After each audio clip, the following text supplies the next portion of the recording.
Hello, you join me here at Liverpool Lime Street station. Now if I wanted to get from here at Liverpool to Manchester, there are two ways I can go about doing this. One is via the northern route, which goes via stations such as St Helens. Now this is known as the Mossley line. Or I can go via the southern route, known as the Cheshire Lines, via stations such as Warrington Central. In this mini-series stretched over several months, I'm going to be covering all the stations in between Manchester and Liverpool, starting off in today's part 1 from Liverpool Lime Street to Liverpool South Parkway. In the following episodes, I'm going to be covering Liverpool South Parkway over to Manchester Piccadilly. Then I'm going to hop over to Manchester Victoria while I continue on the northern route back to where we started here at Liverpool Lime Street. So without further ado, let's look at the facts and secrets which you may not have known about the Liverpool to Manchester lines. Firstly, let's get into some history of the lines before we get into the history of Liverpool Lime Street.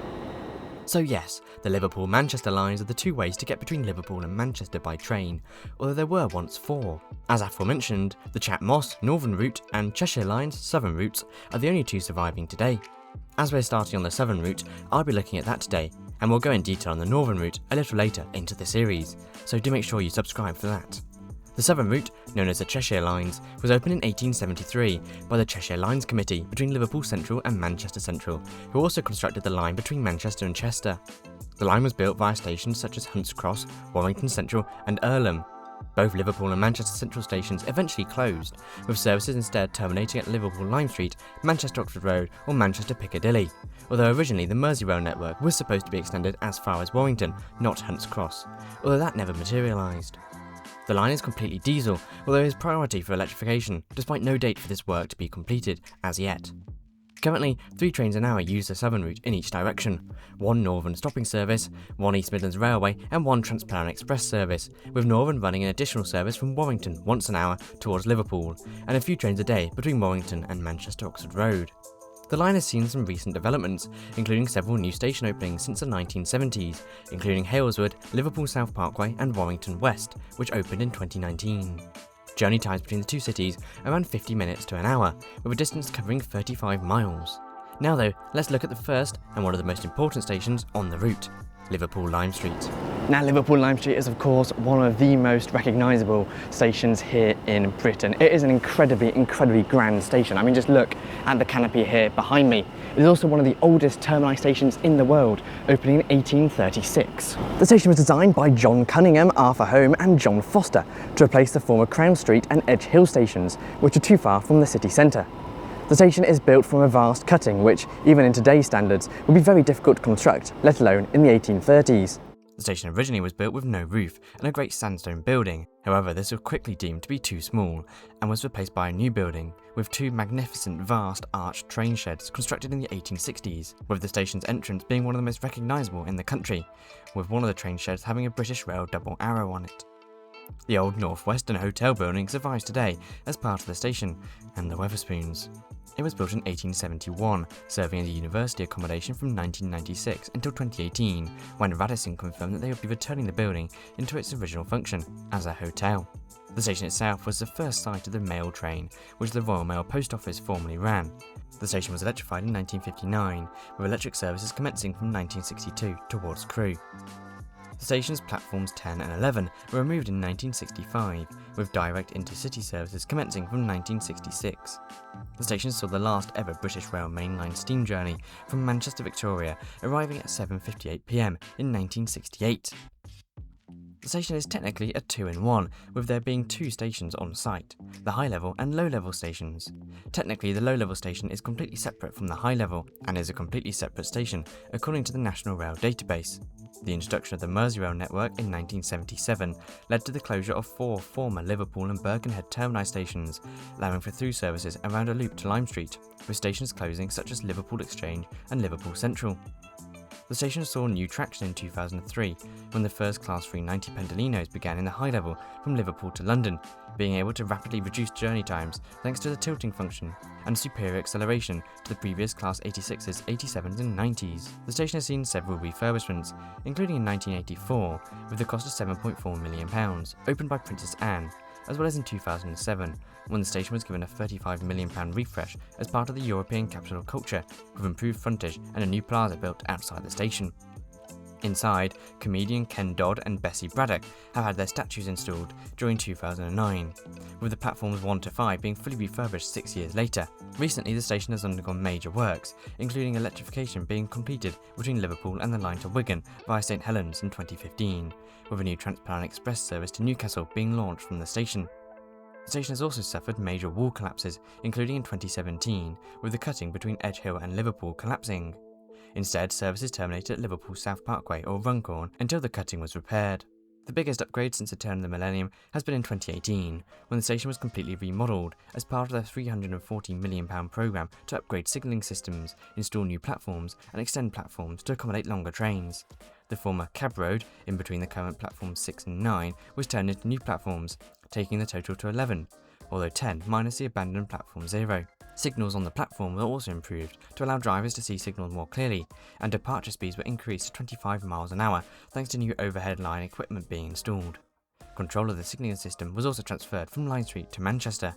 New services, including Trans-Pennine services to Scotland, have commenced thanks to these upgrades. The station has had a complex history in terms of services, and currently sees services from Avanti, East Midlands Railway, London North Western Railway, Northern, Trans-Pennine Express and Transport for Wales, as well as the aforementioned Merseyrail. Previously, the station saw cross-country services under Virgin Cross Country, which called on the station on their route to Brighton, but these have since been withdrawn. There have been proposals quite recently to bring these services back as part of the 2019 cross-country franchise renewal, but this was scrapped when the government decided to give Arriva a direct extension. Transport for Wales also have plans to make services go further from Chester towards Llandudno, Shrewsbury or Cardiff. Virgin, despite losing their franchise to Avanti in August 2019, have tried to return with open access services from Liverpool to London, although these have been rejected and will probably never commence from Liverpool Lime Street. Directly opposite the station lies St George's Concert Hall and St John's Gardens, and this brings me on to Liverpool itself. The city is of course a hugely influential city in the UK, with its industrial past and rich culture, from the Beatles, Royal Albert Dock to the 2 great football clubs, as well as being home to the UK's first black community and largest Chinese diaspora anywhere in Europe. Liverpool is a proud and great city, and I cannot do it justice in this video, so go and read Wikipedia or something if you're more interested in the city itself. This is merely just for the trains. Anyway, now it's time to go to the next station along the line, which is Edge Hill.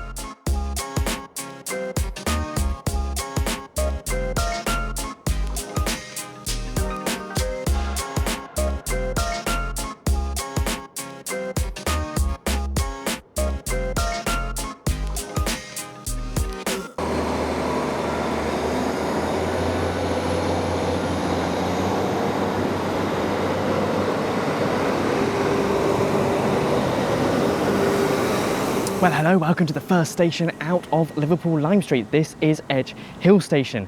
Now this station is not really on the southern branch of the Manchester to Liverpool line. It's actually on both. This is the junction station. After Edge Hill, trains going towards Manchester, Victoria via the northern branch off here, and trains going towards Liverpool South Parkway and onwards, such as Avanti West Coast trains and East Midlands Railway trains and Trans-Pennine Express trains. They also, well, branch off here, I guess, or continue on, whatever way you want to put it. But yeah, this station is quite important in terms of its status as a junction station, and is also very important in terms of its history.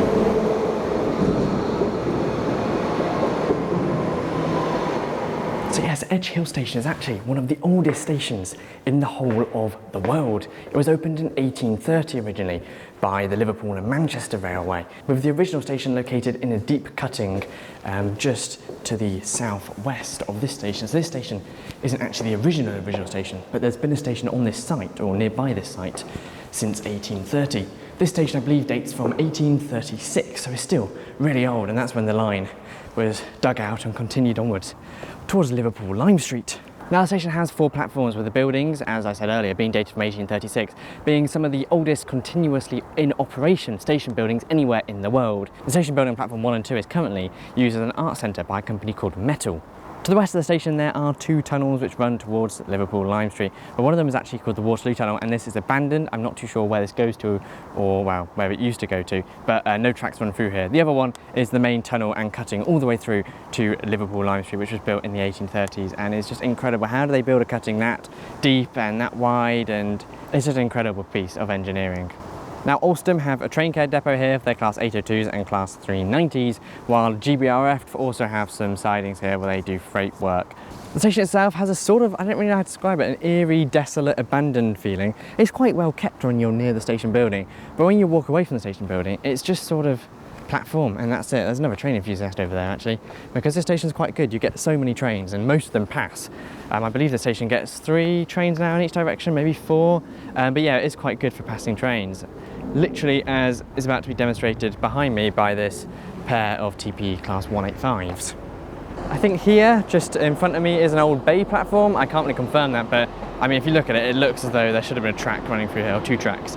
So it might have just been a sidings or something, but yeah, there was an old track bed of some sorts in between platform 1 and 2 here.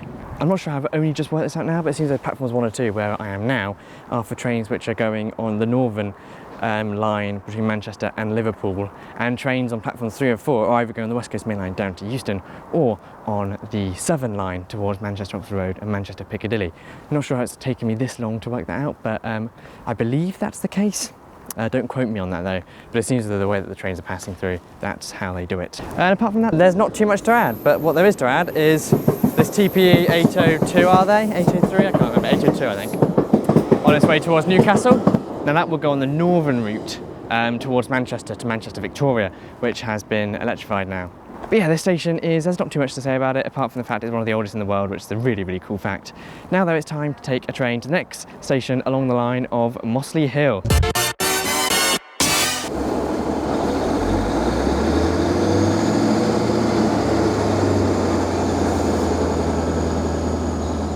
Now Mossley Hill Station is a fantastic station because it has somewhere where I can put my camera on. The station itself isn't actually super interesting. It was opened in February 1864 by the St Helens Railway on their line between Speke and Edge Hill. The station actually opened in the name of Mossley Hill for Aigburth. I'm actually not too sure how you pronounce it, but that's relevant because in 1974 the prefix was dropped, so who cares?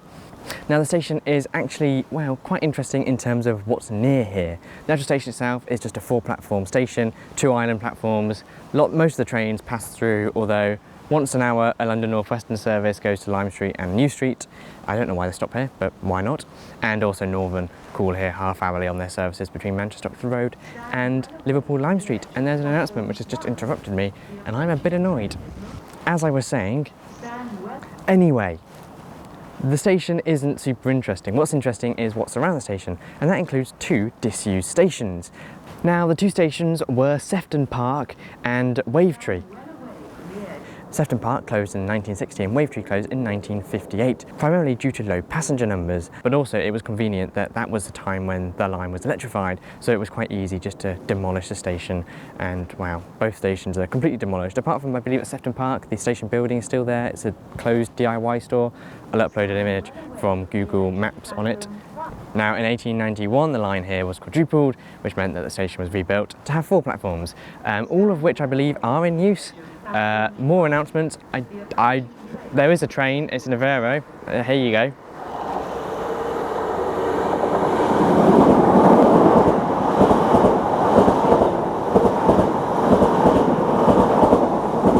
Now, both Sefton Hall and Wavertree stations have at some point been floated for reopening.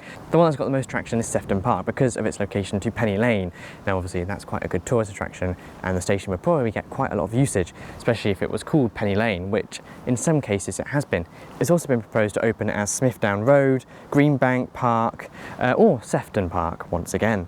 Now, as I sort of mentioned, Penny Lane is very close to the station and we are going to go to Penny Lane a little bit later.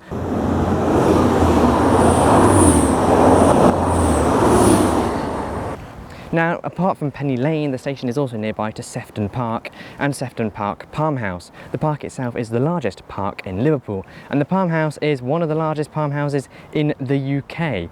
The Palm House is surrounded by 8 statues, which are statues of famous navigators and explorers and people such as Christopher Columbus, Charles Darwin and Captain Cook. Now, the park also has an obelisk to Sam Smith, not the singer, but a former Liberal MP which lived in the area. This station does have step-free access, unlike the next station down the line, and these are in the form of very long and steep ramps. The shelters here are also pretty new, and the station itself is actually quite nice with this like grass, meadowy grass patch in the middle, which, you know, makes it a bit leafy and greeny. The station building though, it looks a bit worse for wear, I can't lie. Anyway, just before we go to the next station of West Allerton, I'm going to go and try and explore Penny Lane and Greenbank Park and maybe even Sefton Park. So come join me as we go exploring outside of Mossley Hill Station. Right, well, this is it. This road which I'm on at the moment is Penny Lane. They're a coach bus of a lot of, well, slightly elderly people just got off. Clearly come on a day trip. So they're all at the bottom of the road just taking pictures of the sign. And I'm here with a proper camera videoing myself on Penny Lane. Yeah, Penny Lane. Yeah, this whole area is quite nice. Gonna walk now to Greenbank Park because that's just around the corner. Well, this is all rather nice actually, literally 5-minute walk from Penny Lane, and here you go, Greenbank Park and, well, reservoir, pond, lake. It's very pretty and very peaceful, and to think that this is a 5-minute walk from one of the most famous streets in Liverpool and, well, maybe even the UK, I would say, is pretty impressive. But yeah, so I'm going to go out to the station and I'll see you at the next station, West Allerton.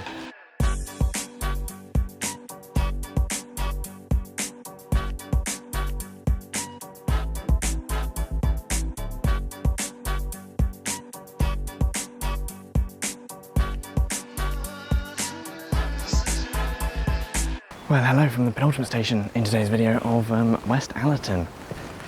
Now this station is, it's pretty nothingy really, but like Mossley Hill, it does have 4 platforms and it has some abandoned platforms, which I'm walking to down here. The station itself is sort of nothingy, it's more what's around the station, which is actually interesting. Now West Allerton Station was called West Allerton because it sat west of the old Allerton Station, which I'll talk to you a little more about when we're at Liverpool South Parkway, but there were 2 Allerton stations, but the old Allerton Station was renamed and rebuilt to Liverpool South Parkway, but we'll talk about that a little later when the time comes to it.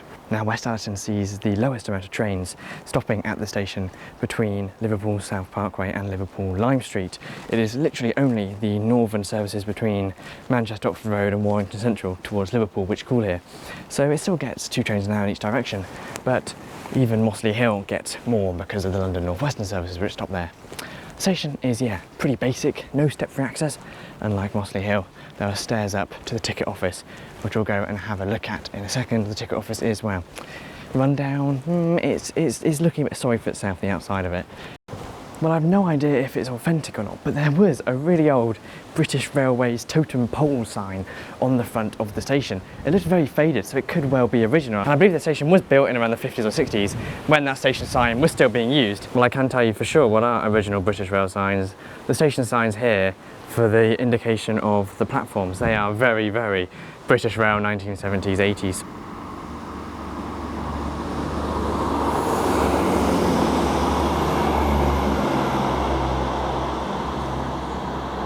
It's proper raining and the shelters here are, yeah, I don't know why they're halfway down the platform and not, you know, towards the front of the platform when you actually get off, because if it's raining that means you either have to wait in the ticket office or you sort of just have to make a run for it to these platforms. And also these screens here, although I appreciate Northern putting in new dot matrix screens, these are the only screens on the station in the actual shelters more than halfway down the platform. We're like 3/4 of the way down the platform here.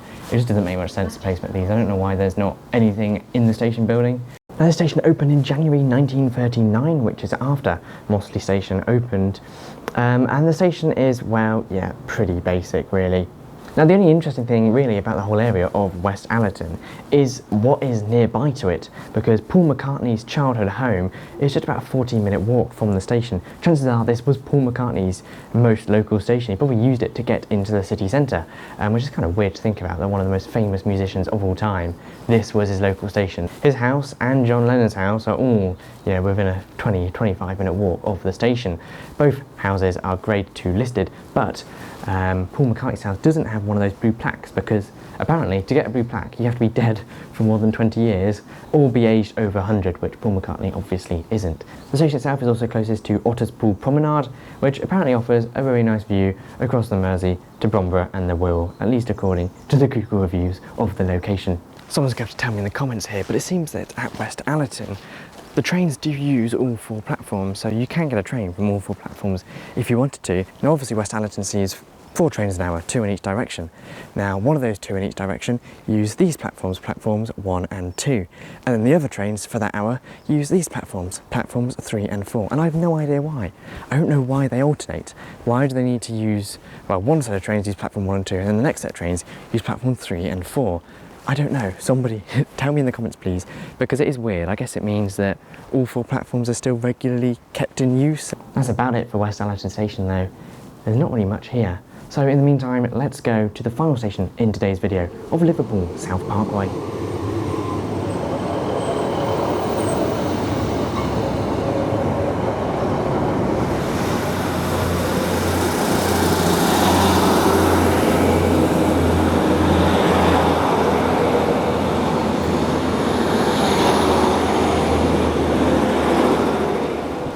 2 Class 150s and 2 Class 156s in the same shot might just be against the Geneva Convention.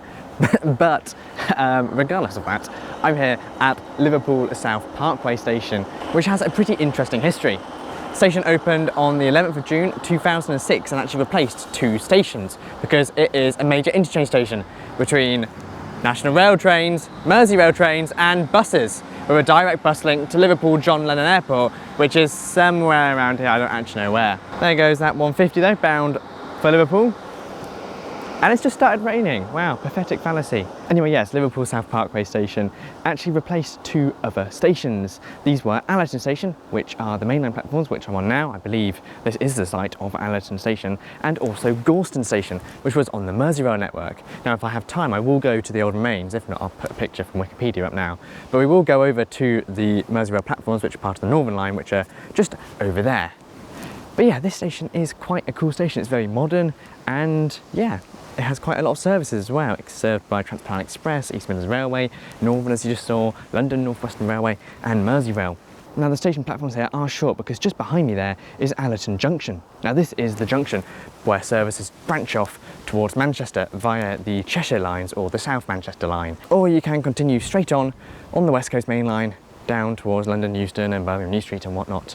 And then if I look down here, the platforms are short because there's a bridge, so there's not actually the room to put platforms, hence why they're very short platforms. So Avanti trains can't actually call at the station because the platforms are too short, and even some London North Western services are too long to fit on the platform, so they have to do select door operation and only open the front 4 coaches or whatever. But yeah, let's go have a look at the Northern Line as well as the bus interchange, because this station isn't just a National Rail station. I've never really explored this station, and wow, it is eerily quiet here.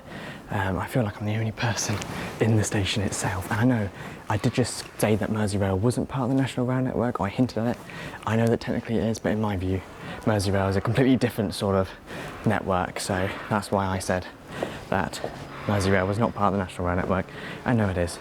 There's ticket barriers over here, so I'm gonna have to get my ticket out. Now, one of the main reasons for actually building this station was because it has a direct bus interchange. The old station of Allerton didn't really have much bus facilities, so building Liverpool South Parkway Station has allowed direct buses towards the airport, and this station is branded as, you know, the gateway to the airport. And well, I mean, I have to agree with them. I mean, looking at this building, if you took some angles of it, it does look a bit like an airport, especially the roof. It reminds me a bit of Stansted Airport, but yeah, it definitely feels like an airport environment, and it is, well, the gateway to Liverpool John Lennon Airport. Well, you join me on the Northern Line platforms. I've never been down here, and my ticket's not even valid on any of the trains, but the guy let me through the barrier. Here on the Northern Line platforms, it's pretty basic. You get services from Hunts Cross to, well, Liverpool Central. I'm not sure if they go onwards to Southport or anything. I did get that wrong. Services do go to Ormskirk from here, but it said via Liverpool Central. That put me off. So yeah, you can go to Ormskirk via Liverpool Central and then Hunts Cross. But yeah, this station is kind of cool. It's kind of also in the middle of nowhere. But yeah, I'm a fan of Liverpool South Parkway. Let's go outside and have a look at the front of the station. Well, coming out the front of Liverpool South Parkway Station, I think sort of solidifies what I was saying earlier, that it does feel like an airport. I mean, look at the front of the station. It just looks like an airport, exactly like an airport. So yeah, fair play to them when they designed the station. as an airport interchange station. They've done quite well at making it look like an airport, and now it's really raining. I was going to go to Gorleston, the old Merseyrail station, but it is absolutely chucking it down now, and I don't trust that my camera is waterproof. It says it sort of is water resistant and should survive rain, but I'm not sure. And now it's really sunny. Oh god, British weather is so weird. Now, this station wasn't the first time that the local council and rail bodies tried to create a joint station between the National Rail and Merseyrail network. There were plans in the 1960s to merge Garston and Allerton station like we have today, but the closure in 1972 of the North Liverpool extension line meant that that plan was quietly scrapped until the early 2000s, where in 2003 planning permission was given for the new station and construction started in 2004. 2 years later, you have what we have today. I do hope you can see me. I cannot see my viewfinder at all. But I do want to talk about what is near to Liverpool South Parkway, because there is quite a lot. Nearby is Allerton Traction Maintenance Depot, which is located just outside the station, just to the south of it, I believe. The depot has recently had an £8.9 million investment by Network Rail to install a new wheel lathe to repair wheels on trains.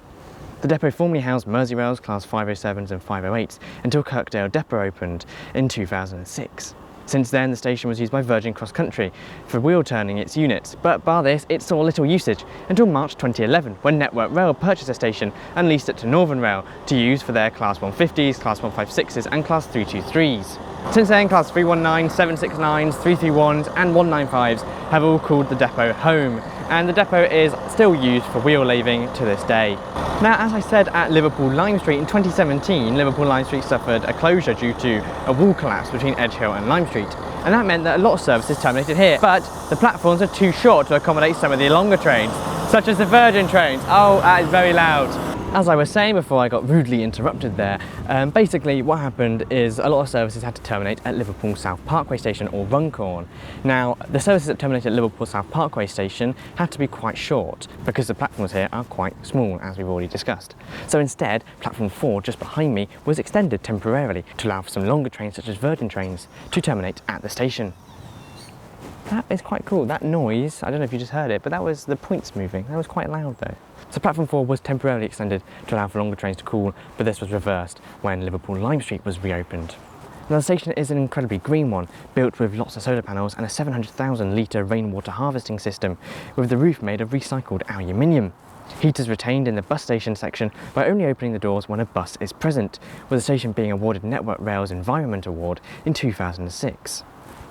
Now, to get between the station and the airport, you'd have to go on the direct bus link. There were talks about a tram link between the airport and this rail station, but eventually this was deemed to be quite costly, so never happened. Now, the station is nearby to some pretty cool stuff, such as Speke Hall, which is a National Trust property built in 1530 by William Norris, a Member of Parliament. The hall received extensions in 1612. The house was eventually purchased by Richard Watt, a Liverpool merchant, and it went through with his family until 1921, when the butler of the house was given the property. In 1943, he gave the property over to the National Trust, who look after the property to this day, and there is a direct bus link from the station to the National Trust property. The port of Garston also lies nearby, opened by the St Helens and Runcorn Gap Railway in June 1853, dealing with 2 million tonnes of freight by 1936. Today, this is only 330,000 tonnes of freight, mostly stones, mineral and sand. Nearby is also the Speke Car... Oh, there's a wasp or something. Nearby is the Speke Garston Coastal Reserve, which, looking on Google, has a very nice, pretty view over the River Mersey. Anyway, that is it for this first episode of my mini-series going on both the Manchester-Liverpool railways. Today we've started our trek on the Southern Railway, also known as the Cheshire Line Railway, between Liverpool Lime Street and Manchester Piccadilly via Manchester Oxford Road and Warrington Central. In the future episodes, we'll be continuing along this line to Manchester Piccadilly, where we'll hop over to Manchester Victoria and head on the North Line back to Liverpool Lime Street. I hope you've enjoyed today's episode. If so, do smash like, smash subscribe, consider joining the channel, becoming a Patreon member or YouTube channel member for exclusive perks. It's just started raining, more prophetic fallacy because the video is about to end. So thank you very much for watching. See you in the next one. Goodbye. And of course, a huge thank you to all my YouTube and Patreon members, including first class members Aaron Barry, Crispin McKee and JBNEL, Business Zone members Andrew Bowen, Anthony Harris, Anthony James Moore, ARK, Connor Gree, Clive's Travelling Trains, Craig Mitchell 43, Dave CDF, Gordon Walker, J Teco, Lewis C21, MJTE, Real, Scott Wheeler, That Transport Girl, Trainlife GB and Will Ho. as well as all my standard premium and standard class members. You can get your name on this list from as little as £2.99 a month, or join the channel from as little as 99p a month and get access to exclusive perks, such as all my videos early and exclusive members only videos. Thank you very much for joining the channel, I really appreciate your support. Anyway, thanks very much for watching this video. Check out my Discord server, Blue Sky, Twitter in the links in the description below, and I'll see you in the next one. Goodbye.